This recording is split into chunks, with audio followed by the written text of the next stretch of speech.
অবশেষে শেষ হলো বিশ্ব ফুটবলের সব মহানাটকীয়তা।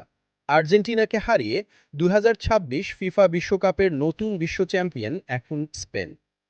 মাঠের লড়াইয়ে বিশ্ব চ্যাম্পিয়ন আর্জেন্টিনাকে পেছনে ফেলে ফুটবলের রাজত্ব পুনরুদ্ধার করল স্প্যানিশ লাল সারেরা। এক শ্বাসরুদ্ধকর ফাইনাল শেষে বিশ্বসেরার মুকুট এখন স্পেনের মাথায়। ম্যাচ জুড়ে দুই দলের লড়াই ছিল চোখ ধাঁধানো। আর্জেন্টিনার হাই প্রেসিং আর কাউন্টার অ্যাটাককে রুখে দিয়ে স্প্যানিশ তরুণেরা মাঠে দেখিয়েছে তাদের চোচেনা পজিশনাল ফুটবলের জাদু। মাঝমাঠে রদ্রির নিখুঁত নিয়ন্ত্রণ, উইংয়ে তরুণ তুর্কিদের গতি আর নিখুঁত ফিনিশিংয়ের কাছে শেষ পর্যন্ত পরাস্ত হতে হলো ডিফেন্ডিং চ্যাম্পিয়ন আর্জেন্টিনাকে।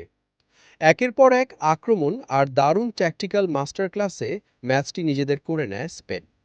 আর্জেন্টিনা তাদের সেরাটা দিয়ে লড়াই করলেও স্পেনের সুসংগঠিত ডিফেন্স আর রক্ষণের দেয়াল ভাঙা সম্ভব হয়নি। শিরোপা ধরে রাখার স্বপ্নভঙ্গ হলেও আলবিসেলেস্তারা লড়াই চালিয়ে গেছে শেষ বাঁশি পর্যন্ত।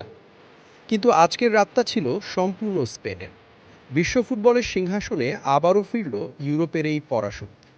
স্পেনের এই ঐতিহাসিক জয় এবং নতুন বিশ্ব চ্যাম্পিয়ন হওয়া নিয়ে আপনার মতামত কি? স্প্যানিশ ফুটবলের এই পুনর্জাগরণকে আপনি কিভাবে দেখছেন? কমেন্ট বক্সে লিখে জানান আপনার অনুভূতি। ভিডিওটি ভালো লাগলে লাইক ও শেয়ার করতে ভুলবেন না।